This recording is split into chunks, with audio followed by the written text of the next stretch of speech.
Welcome on easy learning. तो हम एक नया चैप्टर आज शुरू करने जा रहे हैं। इस चैप्टर में हम जो है वो जानेंगे किस प्रकार से किसी इंसान की एक रुचि जो होती है उस रुचि को ख़त्म कर दिया जाता है। ठीक है, तो इस चैप्टर का नाम है द आर्टिस्ट। इसको शिगा नोया के द्वारा लिखा गया है।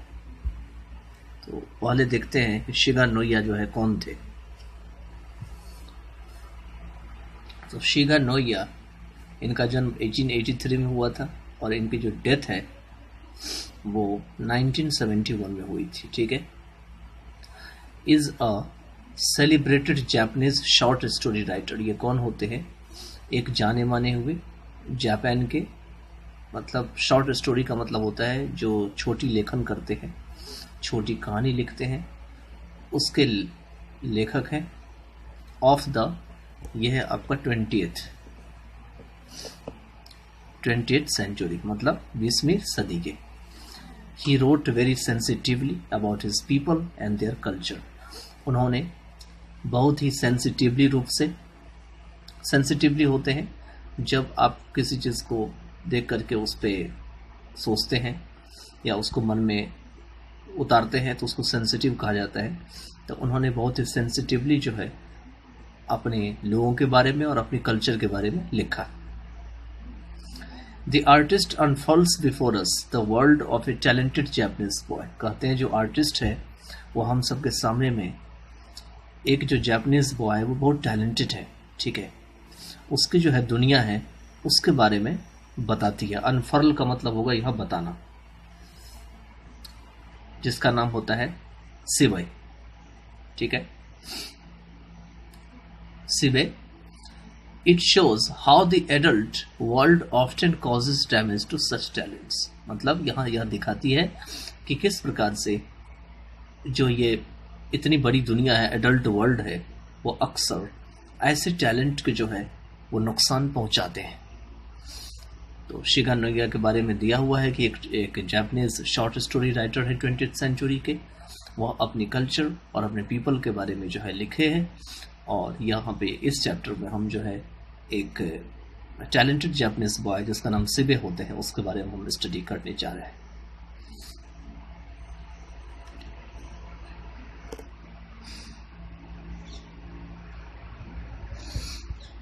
यहाँ से ये चैप्टर शुरू होते हैं, द आर्टिस्ट।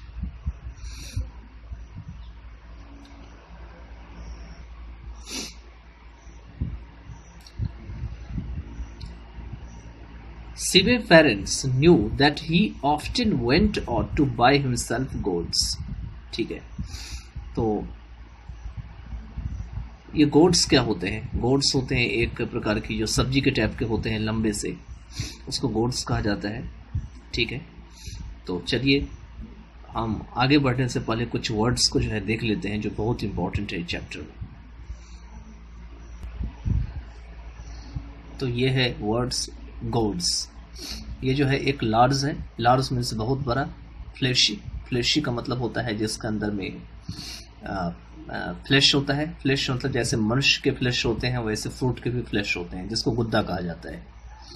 और ये एक ट्रेलिंग प्लांट होते हैं। ट्रेलिंग प्लांट का मतलब होते हैं ऐसे प्लांट जो कहीं भी घूम सके, मुड़ सके या चढ़ सके ऊपर नीचे। उसके बाद है सेन। सेन ये एक प्रकार की नाउन है। ये क्या है? ये एक प्रकार की जापानीज करेंसी होती है जिसको कि सेन कहा गया है। उसके बाद है आपका सेक। ये भी नाउन है। इसका मीनिंग होते हैं जापानीज ड्रिंक। ये किससे बने होते हैं? Made from rice. ये राइस से बने होते हैं।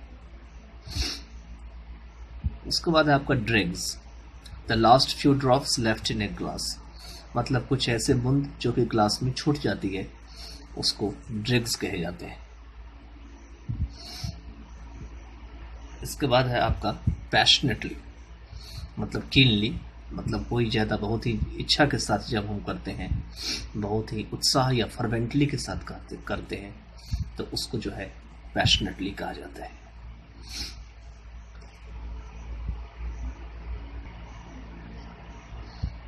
इसके बाद है आपका कॉन्फेक्शनर्स। पहले से पहले पेट, PAT, पेट मीन्स हेड होते हैं। जो सिर वाला होते हैं उसको हेड कहा जाता है। उसके बाद है कॉन्फेक्शनर, एक नॉन है स्वीट सेलर, मतलब जो मिठाई बेचने वाले या बनाने वाले होते हैं उसको कॉन्फेक्शनर कहे जाते हैं। उसके बाद है आपका अप्रेजिंग। अप्रेजिंग जो होते हैं ये एक वर्ब होते हैं, इसका मीनिंग होते हैं असेसिंग या रिव्यूइंग, किसी चीज़ का आकलन करना या विचार करना। तो चलिए पहले इतने तक के हम मीनिंग को देखते हैं।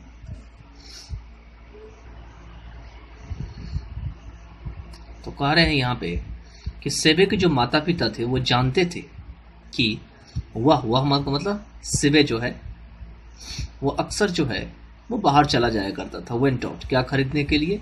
तो गोड्स खरीदने के लिए। He got them for few cents and soon had a sizable collection. वह उन्हें क्या करता था तो कुछ ही सेन में खरीद लेता था और जल्दी ही उसके पास बहुत सारे जो है बड़े बड़े कलेक्शन थे। साइजेबल मतलब बहुत ही अलग अलग आकार के। When he came home, he would first bore a neat hole in the top of the gourd। कहते हैं कि जब वो घर पहुंचता था तब वो क्या करता था कि गोड्स की जो सबसे ऊपरी वाली भाग होती है उसके ऊपर एक बहुत ही शानदार सा छेद करता था। एंड एक्सट्रैक्ट द सीड्स, और उसमें से बीज को क्या करता था? निकाल लेता था। Next he applied tea leaves to get rid of the unpleasant gourd smell. उसके बाद वो क्या करता था तो उसमें जो टी की लीव्स होती है मतलब चाय की पत्ती होती है उसको रगड़ देता था, अप्लाई कर देता था, जिससे कि उसमें से जो खराब बदबू आ रही थी उससे छुटकारा पाने के लिए। टू गेट रिड ऑफ का मतलब होते हैं छुटकारा पाना। He then faced the sack which he had saved up from the dregs in his father's cup। तब वो क्या करते थे उसमें से सेक को निकाल लेता था। कहाँ से निकाल लेता था कि अपनी फादर्स की जो कप होती है उसमें जो ड्रेग्स होते हैं उसमें से। And carefully polish the surface, और इस तरीके से सरफेस को जो है चमका देता था। उसके बाद है तो इस तरीके से पहले वाले जो पैराग्राफ है उसमें ये देखा गया कि इस तरीके से वो गोड के साथ हरकत करता था और गोड्स में से जो है वो सेक निकाल लेता था। ठीक है, अगले पैराग्राफ में है सेबे was passionately interested in goods. यह बहुत ही ज़्यादा, पैशनेटली मीन्स बहुत ज़्यादा इंटरेस्टिंगली गोड्स में जो है इंटरेस्टेड था। One day as he was strolling along the beach, एक दिन जब वह बीच के आसपास जो है स्ट्रॉल कर रहा था या घूम रहा था, absorbed in his favorite subject, अपने जो खास सब्जेक्ट है उसमें डूबा हुआ था, he was startled by an unusual sight। तो वह जो है एक असाधारण जो दृश्य से वह घबरा गया था या स्टार्टल हो गया था, चौंक गया था। स्टार्टल का मीनिंग चौंकना, घबराना। अनयूजुअल साइट का मतलब जिस साइट को आप बार बार नहीं देखते हैं, कभी कभार देखते हैं। He caught a glimpse of the bolt, वह जो है उसका जो नज़र है, जो ग्लिम्स है, वह एक बॉल्ट पे पड़ा। बॉल्ट का मतलब होते हैं ऐसे पर्सन जिसके बाल नहीं होते सिर पे। Elongated head of an old man, मतलब एक ओल्ड मैन के ये हेड थे बॉल्ड, जो कि लंबे थे, इलांगेटेड थे।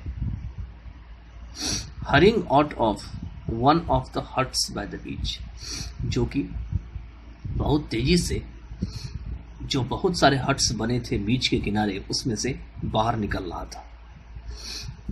What a splendid gold, thought सिबे, मतलब सिबे को लगा कि ये कितना ही अच्छा जो है गोल्ड है। स्प्लेंडिड का मतलब बहुत अच्छा।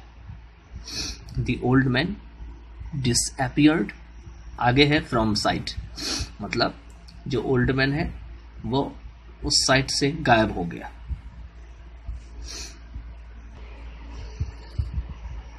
Wagging his bald पाइन पेट, मतलब अपनी पाइन पेट जो बॉल्ड थी उसको वैग करते हुए, हिलाते हुए।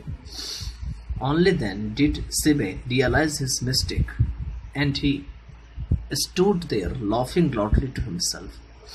तभी जो है वो सिबे को जो है अपनी मिस्टेक जो है वो याद आया या एहसास किया उसको। And he stood there laughing, और तब वो वहाँ पे हंसते हुए खड़े हो गया, बहुत जोर से हंसते हुए अपने आप को। ही laughed all the way home, और वह जो है पूरे रास्ते हंसता ही रहा।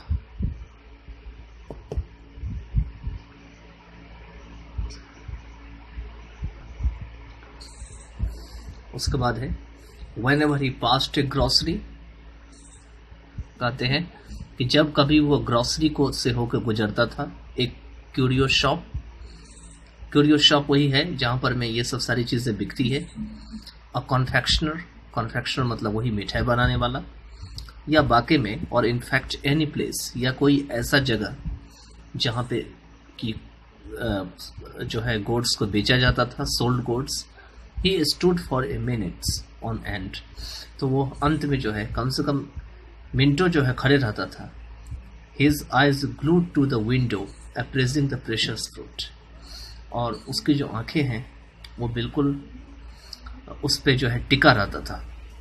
Glued to the window, glued to the window का मतलब यहाँ पे है कि जिस चीज़ को वो देख रहा है उस चीज़ पे वो टिका रहता था, और वहाँ पे टिका करके अप्रेजिंग द प्रेशियस फ्रूट, वो क्या करता था, वो जो कीमती फ्रूट है उसका जो है उसको अनुमान लगाने लगता था, अप्रेज करने लगता था कितने का होगा, ये किस तरह से दिखता है, ये अच्छा होगा कि नहीं, ये सारी चीज़ें जो है इसको अप्रेजिंग कहा जाता है। तो चलिए अब हम आगे जो है next part of the video करेंगे।